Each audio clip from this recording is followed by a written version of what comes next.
Pluto, the sometimes planet may be hiding a pretty huge secret. Well, two huge secrets, actually. Astronomers in Spain believe that hiding behind Pluto, obscured from our view, are two additional giant planets. Spanish scientists in Madrid discovered the potential for the two massive celestial bodies at the outer reaches of our solar system after studying strange patterns in the orbit of rocky objects around Pluto, including the newly discovered dwarf planet 2012 VP113. Scientists believe the first hidden world would be about 10 times the mass of Earth. They believe that this planet is moving in resonance with a bigger planet that is somewhere between Mars and Jupiter in size and would orbit 200 times the Earth's distance from the Sun. But can we ever conclusively confirm the existence of these two planets? Well, Scott Shepard at the Carnegie Institution for Science had this to say. As there are only a few of these extremely distant objects known, it's hard to say anything definitive about the number or location of any distant planets. However, in the near future, we should have more objects to work with to help us determine the structure of the outer solar system. So there you have it. Time will tell. The vials, all that. I truly believe that this is so intricately related, more than people realize. And so when I heard you sharing, I was very excited in my spirit, and I knew that I had to have you come on the program and share with the people. Can you just share with us a little bit about your background and what really brought you into this stream of of researching Planet X and so forth?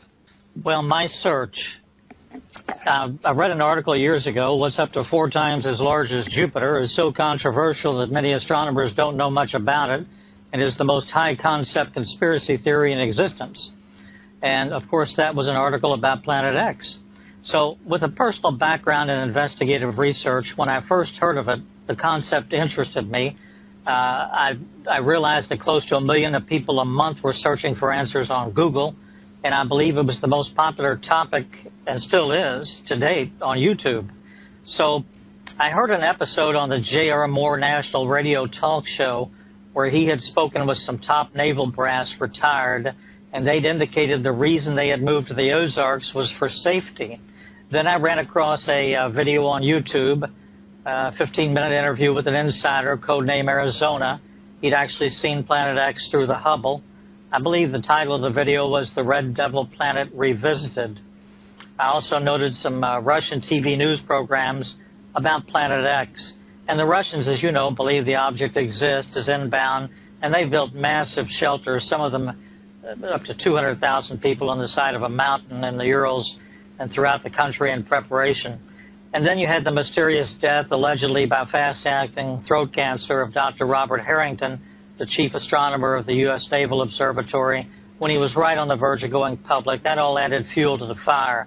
So one of the topics in which I got some straight A's in university was astronomy. I found the subject captivating.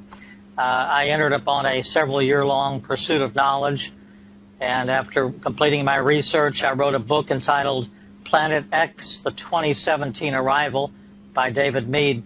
And it discusses, of course, how Planet X will potentially cause extreme destruction. And the question is, to what extent and how soon is this object headed to the Earth? Now, Dr. Harrington, the chief astronomer for the Naval Observatory, died before he could publicize the fact that Planet X is approaching our solar system. So I feel his death is part of a cover-up. My father-in-law, in fact, or not my father-in-law, but my stepfather, rather, took the JFK autopsy photos, and I lived outside Washington for quite a while, and I worked at the Pentagon, so I pretty much know how things operate up there, and I think it's best always to stay under the radar, so to speak, and keep your beliefs to yourself. What does the Bible say? A fool utters all his mind. And the Bible also, I think, even says something like, if any man is ignorant, let him remain ignorant. So in terms of the type of people I used to work with, as far as they knew, I never knew anything, and I don't know anything. But I do have a tremendous amount of archival material, proprietary photos, proprietary videos, and so forth that I've accumulated on Planet X. I believe you could take a trial lawyer and you could go into court and you could prove beyond a reasonable doubt that it exists based on three things: historical records, number two, modern observations, number three, Bible prophecy. You mentioned Revelation chapter 6 and verses 12 to 17 probably, the sixth seal, and Revelation, the first four verses of Revelation chapter 12. The wormwood is planet X, as you said, and the red dragon of Revelation 12 is also planet X. So there you have it from the highest authority. The Apostle John wrote on the Isle of Patmos is personally dictated by Jesus Christ himself. So you don't get any higher authority than that. And I believe Jesus said, my words, not one jot or tittle will pass away. So you can be absolutely guaranteed, if you're listening to this, you know, no matter what anyone has told you, no matter what disinformation you may have been exposed to, or no matter what your level of knowledge is about the topic, that Planet X is absolutely real. It's in the Bible. It's in my opinion, a scientific, observable, provable fact. And the only question is the timing. And that's what I've been researching now for about 5 years. Augusto, I believe you've had some visions on this that exceed the 10-year point. So you've had insider knowledge, shall we say, of at least the impact damage, especially the impact damage and what it's going to consist of. Yeah, absolutely. I have had a lot of visions, David. Going back to the year 2005, or 4 or 5, somewhere around there, I was in Ohio, and I didn't know anything about Planet X back then, of course. I was totally, I had nothing. I had no knowledge, I had done no research. I had not seen anything, any books, read any books or any articles about that. And yet I had a very interesting vision one night when I was there. And that was, I saw what I described as the vision of the 3 stars. And I saw these 3 stars in the heavens, and they were kind of just dancing around there in the heavenlies. And out of the blue, they just started writing as if they were using the heavens as a blackboard. And they started writing in a very strange tongue, which I don't know what tongue it was. If I had to guess, I would guess it was Hebrew or a very ancient tongue.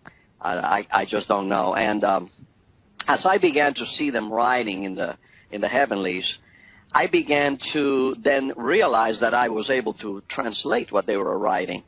I was able to read what they were writing in this strange language. And as I continued to watch, I realized that they were talking about the end of times. The day of the Lord is what I like to describe it as, which is the beginning of the coming of the Messiah, which will usher us into the millennial kingdom. But that is called the day of the Lord, because the beginning of that transition is going to be very chaotic.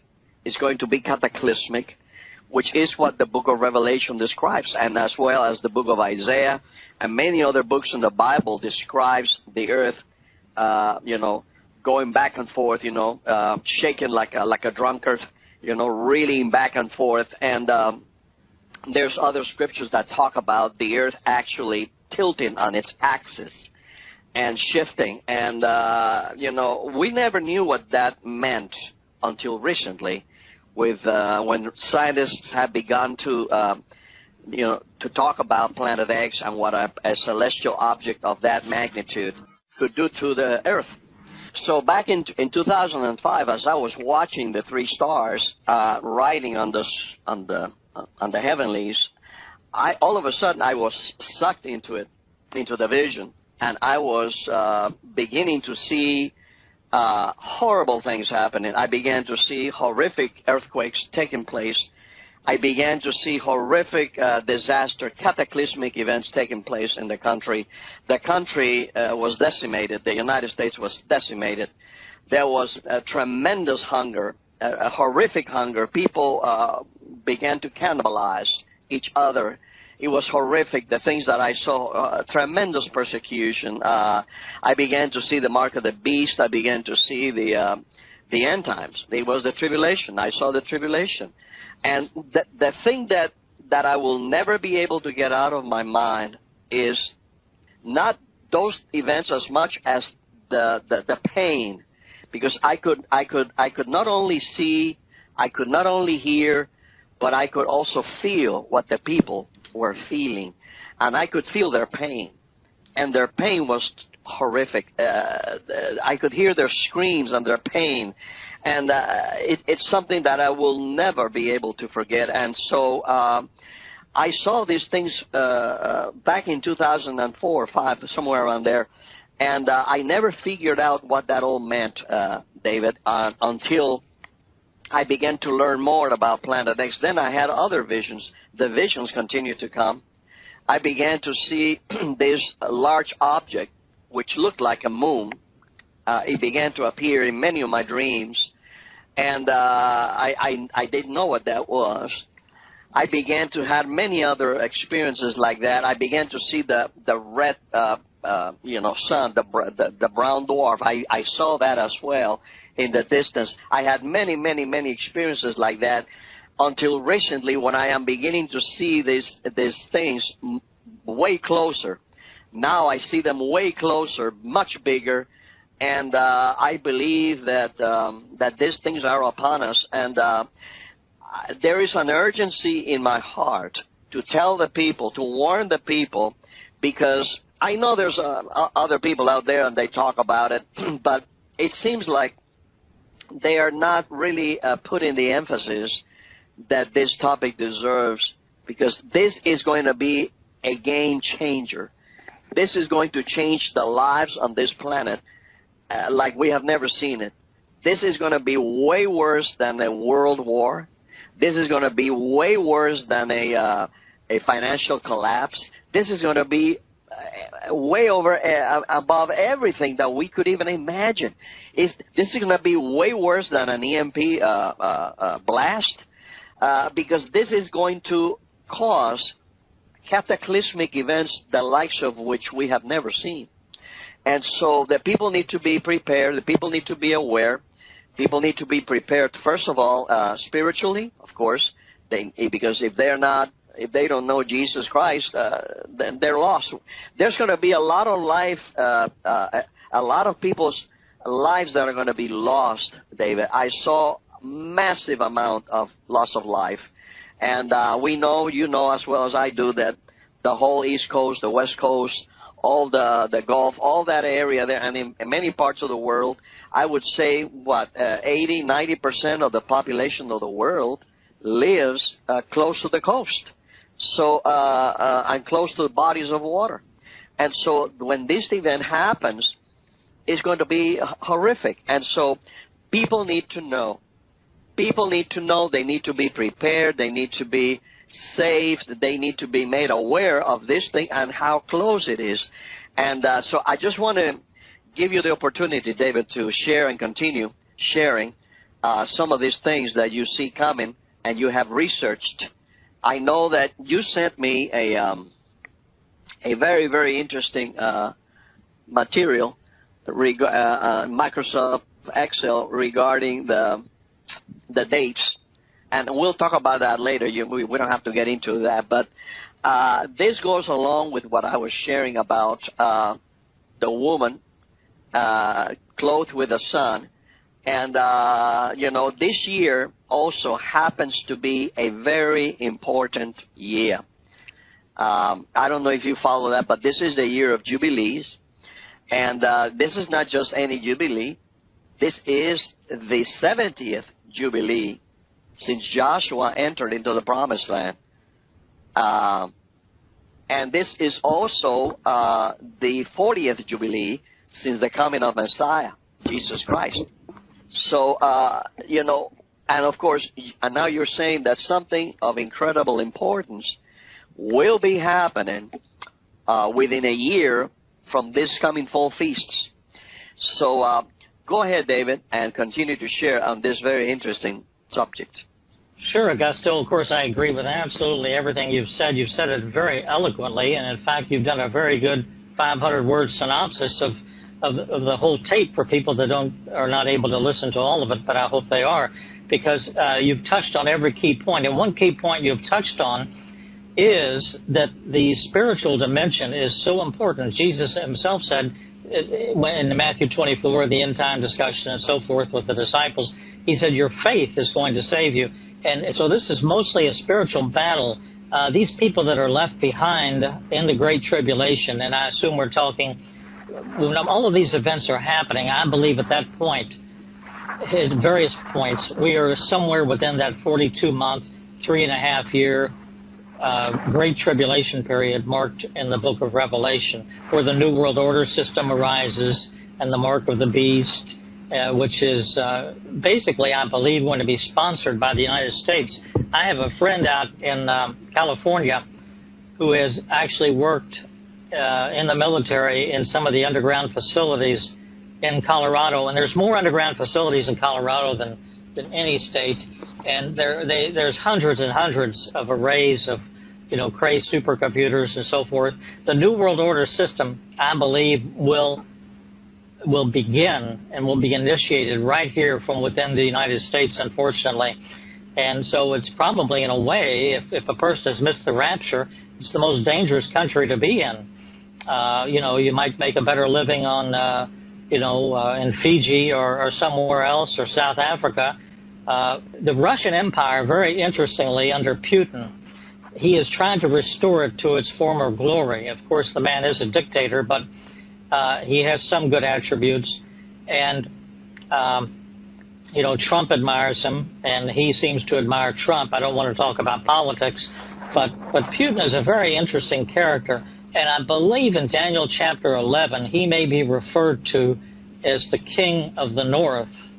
And I believe in Daniel 11, it says that the king of the north will fight with the king of the south during the Great Tribulation. Well, who is the king of the south? That's one topic I don't want to get into right now or during this conversation because of its tremendous implications. But I believe we may innately and instinctively know who that person may be.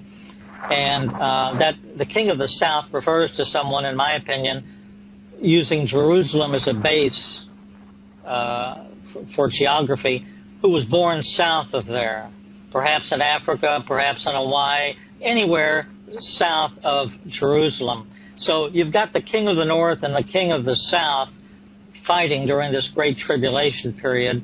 And I believe some of the visions you've had probably indicate some limited nuclear exchanges and so on and so forth that other people, even George Washington himself, had visions of.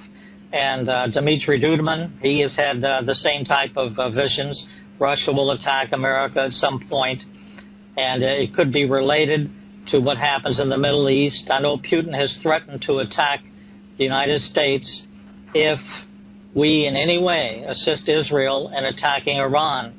And there's no telling what type of 22nd century generation devices that Russia has on loan with Iran. It could be a very dangerous country to attack. But, of course, the Bible states that they're going to get into it sometime during that Great Tribulation. And that's if you look at a risk matrix, that's probably one of the highest flashpoints for danger to the United States and Great Britain. But in any case, here's what the other videos are missing on Planet X. 95% of them are missing the spiritual aspect. And if you don't hit the spiritual aspect, you're really going to miss the whole picture. And there is a certain amount of physical preparation and mental preparation you need to do. We're not going to live out our lives as a normal generation, this generation. If you look at Israel, the November 1947 vote to move it back as a nation in the United Nations, well, that's all up in 2017. That's 70 years. If you look in the book of Daniel, 70 was a constant theme. Of course, you know this. It was a constant theme of the book of Daniel, which ties in with Revelation. And, in fact, it is, I believe, the length of a generation that Jesus referred to that said, when you see all these things come to pass, So 70 and 47 takes us right up to 2017. So I think we can tell just from general math, and I'm not talking Bible codes or anything like that because they can get very complex and maybe even a little misleading, but I'm just talking from the general math and the words of Jesus in the Bible about a generation, 70 years, and you can expect to see everything at least begin in that year, which I believe is next year. So getting back to Revelation chapter 6, I believe Planet X may indeed be the cause of the blackening of the sun, quoted like sackcloth of hair, and the turning of the moon to blood. So an impact collision would cause an earthquake, and the reference to stars falling from the skies means meteorites. To sum up Revelation 6 in a few bullet points, 1, there was a great earthquake. 2, the sun became black as sackcloth of hair. 3, the moon became as blood. Now notice that the moon is blood red. This effect could be caused by the infrared light of a red dwarf star. There's a lot of very strange earth changes that are going on at this time, and just probably 80% of your listeners are aware of Planet X, but maybe for the 20% that aren't, just to give them a little background. According to various sites and solar research labs around the world, a very peculiar set of circumstances is upon us. Recent solar sunspot activity is the highest in 8,000 years. That's from space.com. There's a long-term increase in solar irradiance that's heating both the Earth and Mars. That's from the National Geographic. There's a 300% increase in galactic dust entering our solar system. That's from New Scientist. Venus is exhibiting a 2,500% increase in its green glow. Clouds and ozone have appeared in the Martian atmosphere. And according to the Keck Observatory in Hawaii, the once placid planet of Uranus is experiencing intense cloud activity, storms, and aurora. That's per the National Geographic. So a lot of this began back in the early 1980s. If you want to take a trip back memory lane there for a minute, let's look at the June 1982 edition of the New York Times. And it says something out there beyond their furthest reaches of the known solar system. It is tugging at Uranus and Neptune. A gravitational force keeps perturbing the two giant planets, causing irregularities in their orbits. This force suggests a presence far away and unseen, a large object, the long-sought Planet X. Astronomers are so certain of this planet's existence, they've already named it Planet X, the 10th planet. Now, apparently this announcement, and this came out in 2 or 3 other papers as well, Washington Post, all in 1982, 83. But the announcement of this discovery was unintentional, since very shortly thereafterwards, no comment or disinformation has been the policy since. NASA's had a lot of time to make a public statement, but remember, they're under a gag order to the NSA, the National Security Agency. They've all signed non-disclosure agreements, just like my stepfather. He couldn't say anything about the Kennedy autopsy, and they can't say anything about their current scenario. But internal NASA studies since the 1983 region indicate, in my opinion, they're fully aware of a Planet X type of object coming in from the direction of the South Pole, south of the ecliptic. Amateur astronomers cannot track it, but under the right atmospheric conditions and locations, it has been observable by random chance. I've analyzed a couple of videos and photos in my book, Planet X, the 2017 Arrival, and they are quite real. Now, Dr. Harrington, the former head of the U.S. Naval Observatory, took an 8-inch telescope, 20-centimeter astrograph, to New Zealand in '91, and he'd been quoted by the Independent in 1990, and he says the most remarkable feature predicted for Planet X is that its orbit is tilted 30 degrees away from the ecliptic, which is the main plane of the solar system, where all previous searches have concentrated. Now, 3 years after that, in 1993, he died under mysterious conditions right before he made a public statement. So part of the discovery of Planet X was based on the fact that outer large planets were being pulled down in their orbital patterns. The X system is the only effect which could cause such a perturbation in their orbits. It's best viewed close to the South Pole. That's, of course, the reason for the South Pole telescope, an investment of billions of dollars. It was operational in March of 2007. Why not just rely on observations from a Chilean observatory? Well, that's the reason. So That's a little bit on the history of Planet X. If you want to talk a little bit about the evidence of Planet X for a few minutes. As you were sharing, I was listening, David, and in Revelation chapter 6, and let me just share this for the people out there that maybe have never heard about this, maybe are not familiar with the scriptures as it relates to this this celestial object that is approaching. In Revelation 6, chapter 12, it says, "And I beheld, and he had opened the sixth seal, and lo, there was a great earthquake."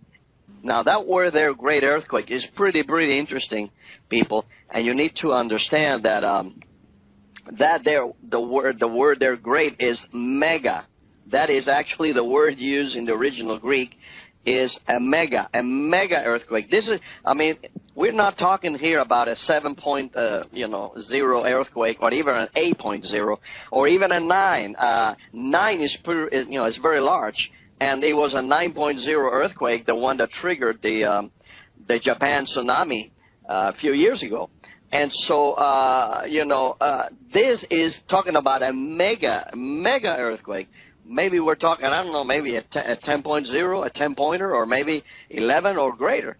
And so this is a huge and massive earthquake. And then he talks about that in verse 12, that the sun became black as a sackcloth of hair, and the moon became as blood. Like you explained, David, I totally agree with that. I believe this will be because of the effects of Planet X. I don't know exactly how, scientifically speaking, that will happen. I have heard some theories out there that could, basically sharing that this would cause the Earth or the sun to turn black, complete the darkness. I have had a vision, by the way, of the coming darkness where everything turned dark. I mean, no light whatsoever. I'm not talking about just power, okay? The power outage. No, this was total absence of light. No stars, no moon, nothing, no light, nothing, zero. And so I don't know if you have written about that, David, or you researched about that, but if you have, I would maybe like you to shed some light on that. Also, the fact that when it says here in verse 13 that the stars of heaven fell onto the earth, even as a fig tree casts its unripe figs when it is shaken by a mighty wind. Of course, that it's talking about the meteors that are going to start falling upon the earth. Of course, this object, or actually if we can call it this mini solar system, is dragging huge amounts of debris in its tail, and also is pushing it in front of it. So we see that large amounts of debris are being pushed by this object, and then behind it is being dragged. And also, so this is going to cause a massive amount of meteors, meteorites, asteroids falling upon the earth. And then it says in verse 14 that the heavens departed as a scroll when it is rolled together, and every mountain and island were moved out of their places. Now, I have heard a couple of theories here, David, and I would like to also get your input on this. Of course, this has everything to do with the pole shift, but it also could have something to do with the magnetosphere. When the magnetosphere collapses, the effect of it on what we are going to see from down here on planet Earth, it could be something very similar to that, as like a scroll rolling together. And so, and then it goes on in verse 15 to talk about the, everybody, the presidents, the kings of the earth, and the great men, and the generals, and the mighty men, hiding themselves in the dens and in the rocks of the mountains. Now, people, you need to understand, this was written way back. Whenever this book was written, that was maybe 95, I think it was 94, 95, 96 AD, somewhere around there, and it may vary. Some people say it was in different dates, but around that time, when John the Revelator, the Apostle John, wrote this book. And back then he didn't know, about underground, shelters. He didn't know about, DUMBs, DUMBs, deep underground military bunkers. He didn't know anything about this. And so right after that is the appearance of the Lord. And it says that they said to the mountains and to the rocks, fall on us, hide us from the face of him that sits on the throne and from the wrath of the Lamb. For the great day of his wrath has come, and who shall be able to stand?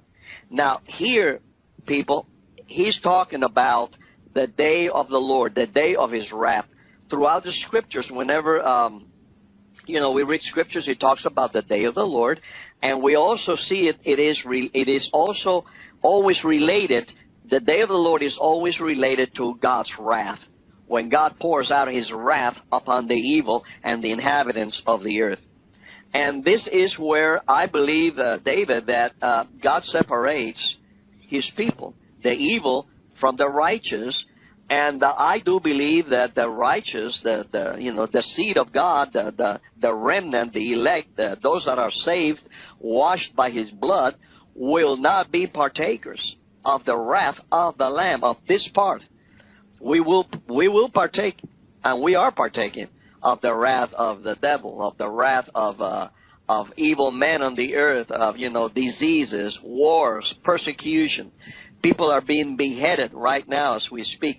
But this is different. This is different, and this is what we need to understand. This is the wrath of God, the wrath of the Lamb. And I believe, and I think you share with me the same feeling, David, that his bride, the bride of Jesus Christ, will not be a partaker of the wrath of the Lamb.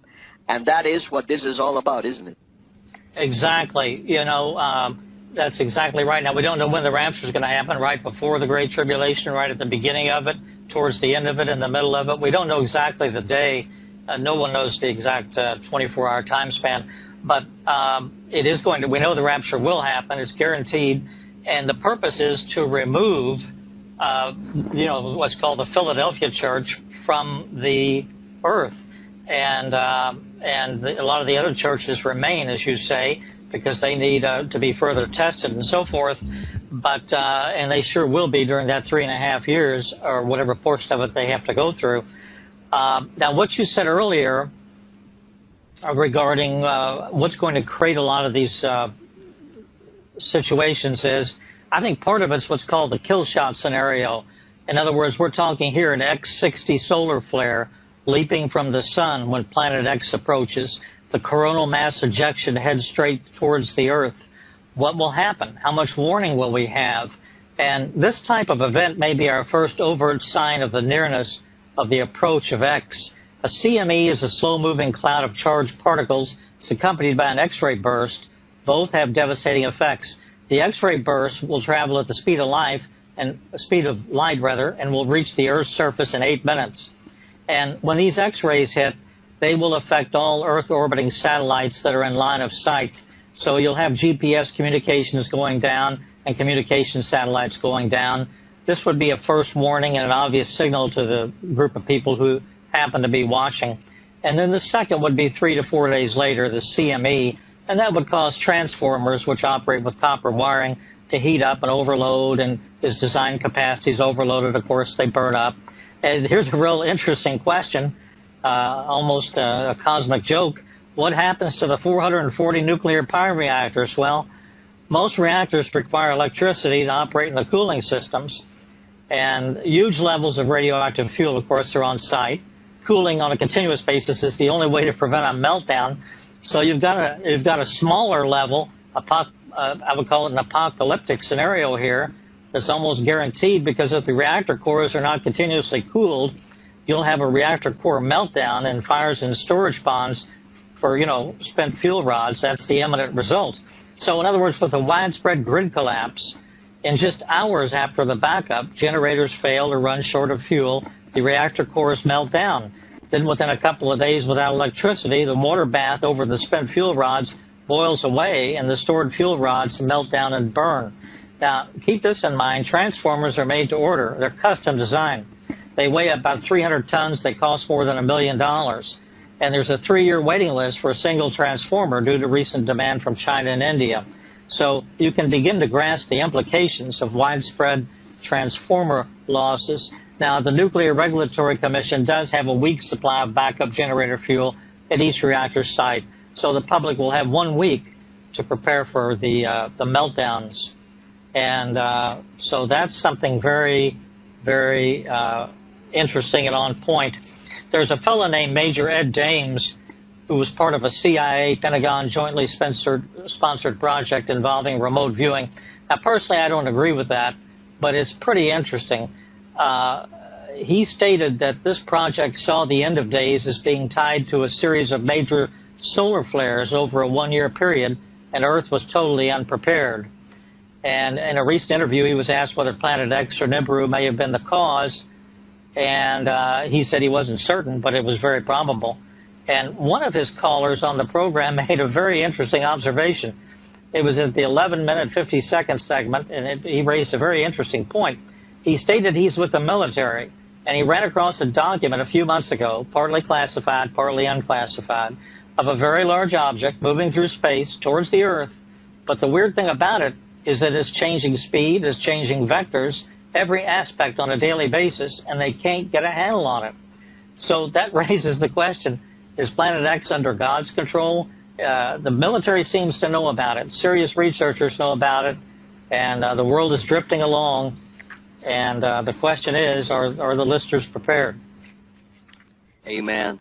Well, you touched a very interesting topic there about the fact that it is speeding up. The Planet X is speeding up, slowing down.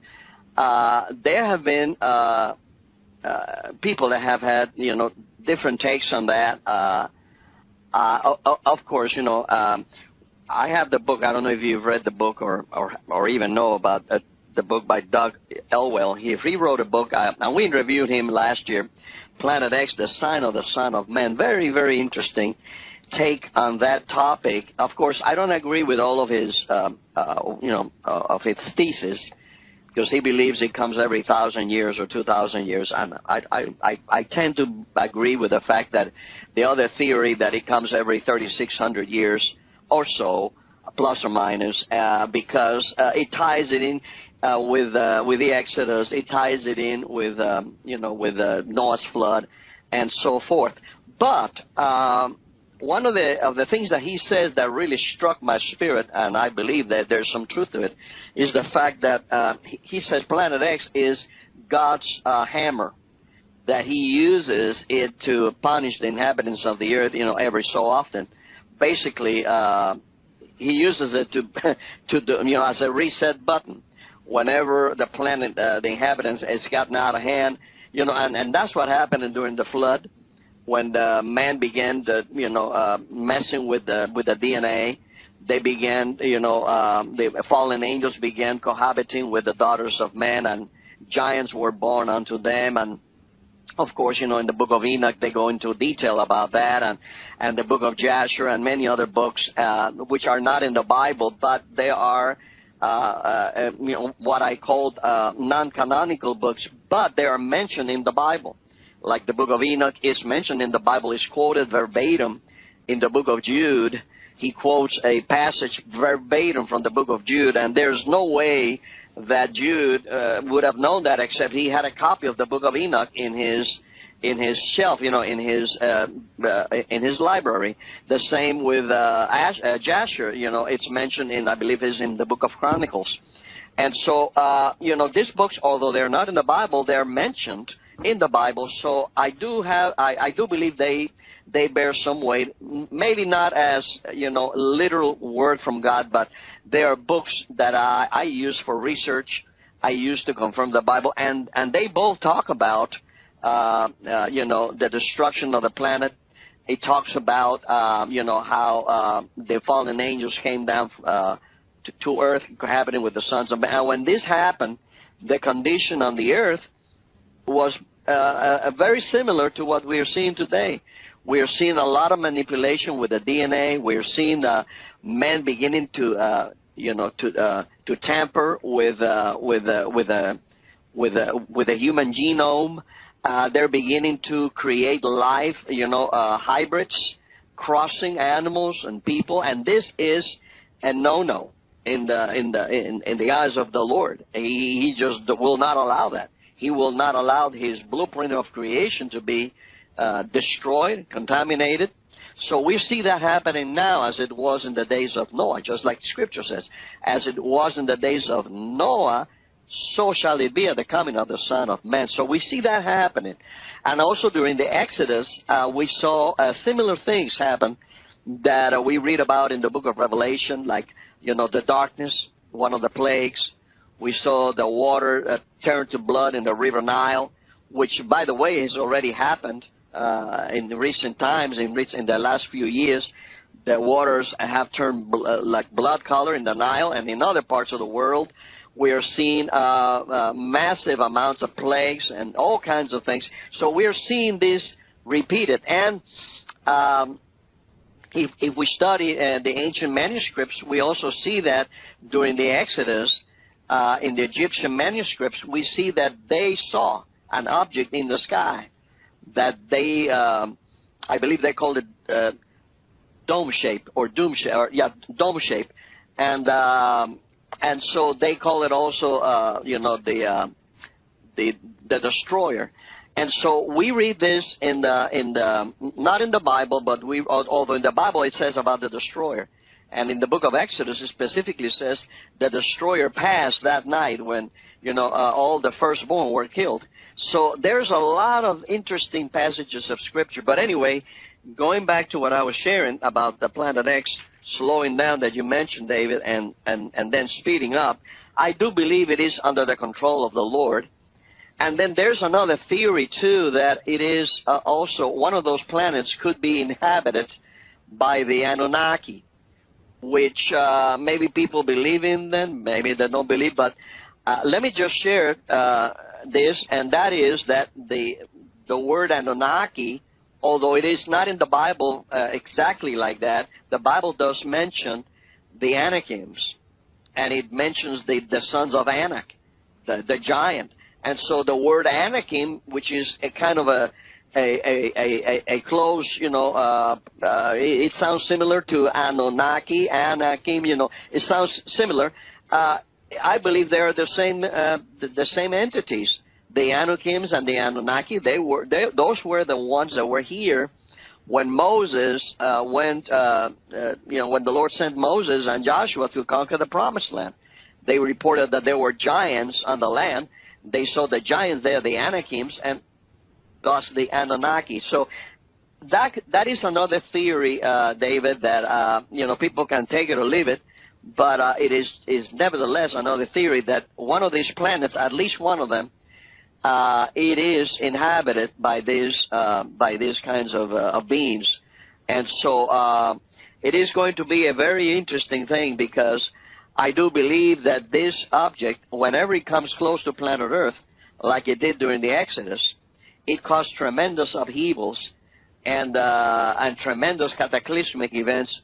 But I believe this time around it's going to be way worse than it was during the Exodus, and probably it's going to be a little closer, or maybe even worse than it was when the great flood of Noah's day took place. Right. Well, I've heard of that gentleman's book, and that gentleman, I haven't read the book. I'm sure it's a good book. Now, you're right about increased activity, Earth changes. Look at volcanic activity that's due to Nibiru as it approaches our solar system. Of course, it causes a shift in tectonic plates. Polar ice caps melt, and you've got increased temperature. The increased temperatures in the oceans and atmosphere are the primary cause, I believe, of polar ice caps melting. Al Gore's global warming theory, I just don't believe it at all. Now, but you get back to problems with volcanoes. I looked the other day at the volcano discovery site just to get an update. And just for comparison purposes, in the most recent 24 hours, there have been more than 100 earthquakes. But now, talking about volcanoes, the volcano discovery site maps all current active volcanoes. And just in the last 24 hours, or the day before yesterday when I happened to look, there was one erupting in Europe in the Aeolian Islands of Italy. Of course, we know what happened. 6.2 happened there at the end of August and destroyed an entire city. But there were that was an earthquake, though, not a volcano. There were 3 volcanoes in Africa, 6 in Indonesia, 7 in Mexico, 6 in South America, 1 in Antarctica, 1 in Hawaii, 2 in the Pacific, 1 in Vanuatu, and 4 in the Ring of Fire, which is the Kuril Islands to the Philippines. So that's a total of 32 active, and another 36 are listed with an eruption warning, or in other words, current activity. So that totals 68 volcanoes right now active or about to erupt. One of the most dangerous is not Yellowstone, even though that has some elements of danger to it, but one is the Long Valley caldera in California. And for your listeners, of course, a caldera is a cauldron-like volcanic feature on large central volcanoes. And it can be several kilometers in diameter, is formed when a magma chamber was emptied. And the depression then originates in a very large explosive eruption. And that's one of the most, it's very active. And it could probably destroy California from San Francisco south all the way to San Diego, plus some neighboring states, if it erupts. And when it erupts, when Planet X comes in our vicinity. So just to talk a little bit, too, just for your listeners' general edification, in terms of the Vatican, as you know, the Vatican's in a very strange business. It owns a large binocular telescope in Arizona on Mount Graham near Tucson. It's near infrared. The cover story is they're looking for extrasolar planets, advanced alien intelligence, and so forth. It's chilled to minus 213 Celsius so that it can conduct near-infrared observations. And, of course, Planet X is a dwarf star, a binary twin to our sun, and is only observed really in this spectrum. Now, why all of this interest by the Vatican? What are they really interested in? So I'm sure you've heard of Father Malachi, a Vatican insider. He knew about an inbound planet. And he said it would appear between 2015 and 2025. He said the exact date's a secret, hidden in the archives of the Vatican. I think he was a professor of paleontology at the Pontifical Biblical Institute of the Vatican. And he criticized the Vatican for not releasing the full content of what was called the Third Secret of Fatima in 1917. Some presumption is, well, the Vatican didn't want everybody to know the facts about wormwood. So he interviewed Art Bell, I believe, on national radio, and he was asked why the Vatican was so involved in the exploration of deep space. And he said, because the mentality amongst those who are at the highest levels of Vatican administration and geopolitics know what's going on in space, what is approaching it. And I've heard another Vatican insider stated that the Graham Observatory in Arizona is used to study anomalous celestial bodies approaching the Earth. He compared it to what the CIA did with one of its secret eyes, which was called the twin to Hubble, it's Skyhole 12 or Keo 12. And he stated during an Alaskan radio telescope monitoring of a deep space probe called Silo, a photograph had been taken of a huge planet moving closer inbound to our system. This was way back in the mid-90s. He said the information was above top secret. And he said the probe was created in Area 51 with an EMP motor put in orbit by a space plane. And its purpose was to approach Planet X and transmit information back to the radio telescope. So you've got the Vatican. They've got a secret intelligence agency named the SIV, and this stands for Information Service of the Vatican in English. And the fact is that the Vatican's telescope and its twin are the focus points of the LBT's two giant 28-foot diameter telescope mirrors, each one cooled to minus 351 Fahrenheit, in order to observe something in the near-infrared wavelength range. So this is very serious. You know, the Vatican is aware. Amen. Yeah, absolutely. The Vatican is aware, and not only are they aware of it, I believe, David, they are a part of what's going to happen. I do believe that they play an integral part of the coming world, the new world order system. It is no coincidence that there is a huge obelisk standing right there in front of the St. Peter's Cathedral there in Rome, just like there's one right here in front of the U.S. Capitol, with a reflective pool, which is totally Masonic and totally occultic. These things are definitely symbols and powerful symbols of the magic that these people do, and they believe in, and so I do see the Vatican intricately connected. I believe the Vatican is the mystery Babylon, although there's people that may disagree with that, and they think that the mystery Babylon is the U.S. I don't agree with that. I believe that the U.S. may be a part of that world Babylonish system. And but in the Bible, always mystery Babylon, the woman is always shared and always symbolized as a type of the bride of Christ or a prostitute. And so whenever we read the Bible and we see a woman being shown in a dream or a vision or any such thing like that, or a parable, it always has to do with a type of the bride of Jesus Christ, a bride of the Lamb, or a harlot. And that is why, and that's exactly what the Bible calls it in Revelation, in Revelation 17, I believe it is, Babylon the harlot, the mother of harlots. Okay, so we know the Catholic Church is not just the harlot; it is the mother of harlots. There's a lot of other churches that also are committing fornication with the kings of the earth. But I do believe that the Pope is going to be very, very connected to everything that is going to happen soon. They're already preparing the way for the coming of extraterrestrials, saying that they may, first saying that they're going to baptize them, and then saying, no, they should baptize us. Comments like that, because they're supposed to be superior beings. And, of course, these things tell us that they are going to be a big part of this, coming world government, where these entities, the Anunnaki, these fallen angels, are going to rule together with mankind on the earth, with these people, and that's what I believe that they believe with all their hearts that they're going to be, right at the top of the pyramid, in the government, ruling with these fallen angels and Anunnaki and what have you. And so there is all kinds of things going on, but going back to what you were sharing, David, and we're going to take a break in a few moments here, but there's something here about that I want you to share about the 7 stars and the return of Planet X. And, there's a lot here that people, really not many people talk about. Some people allude to it and mention it, but they don't talk about.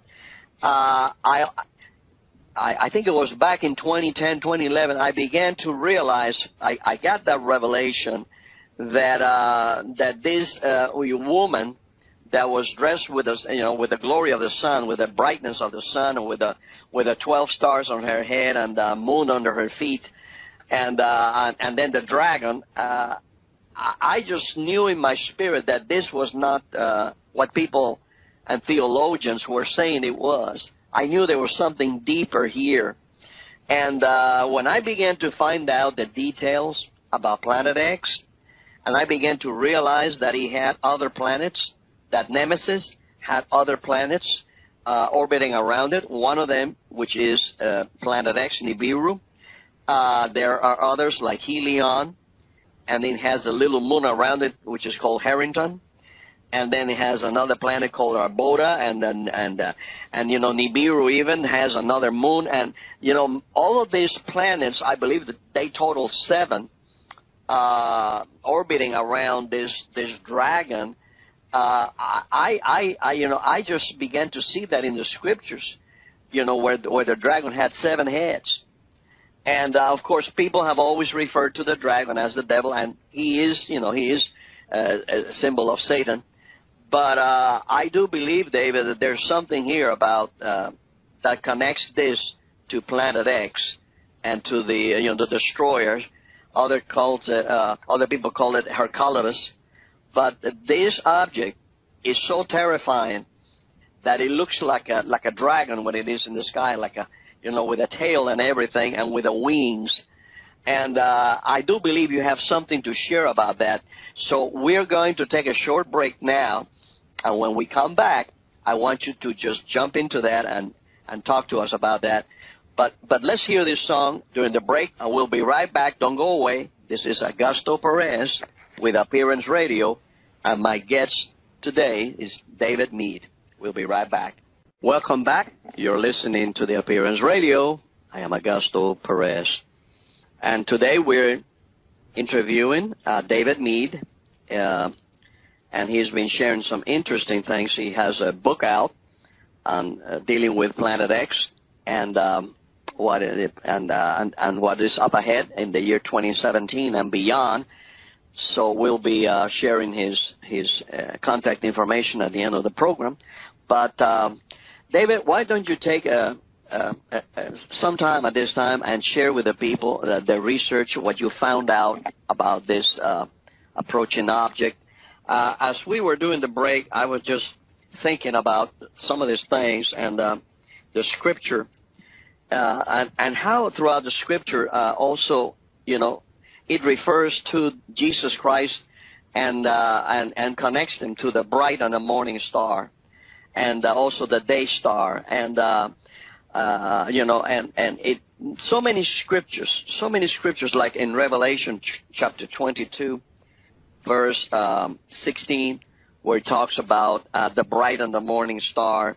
In Revelation chapter 2 also verse 26 and 28 it talks about you know when you know, to him that overcomes, he says, I will give him the morning star.